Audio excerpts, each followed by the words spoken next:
जैसे आपके कल मदीना में वाक़या हुआ है, सरज़मीन मदीना, सरज़मीन पाक, मदीना पाक में,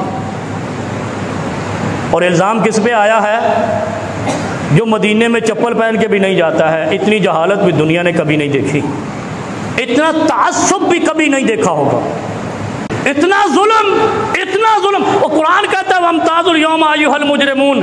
आपका पिछला वज़ीर आज़म गया तो मदीने में नारे लगे, कोई बोला नहीं।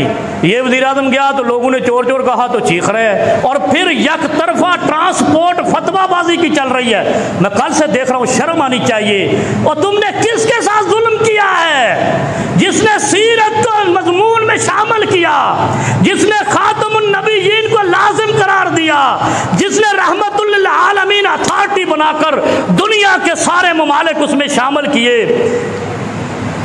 और तुमने दुनिया में तारीख में पहली बार इस्लामोफोबिया का मुकदमा लड़ने वालों को जबरन जुल्मन तौअन करहन इक़्तिदार से अलग किया है। और मैं रब्बे किबरिया की कसम उठाकर कहता हूँ, भुट्टो की फांसी पे नादम होने वाली अदालतें एक वक्त आएगा इस किरदार पे भी रोएंगे।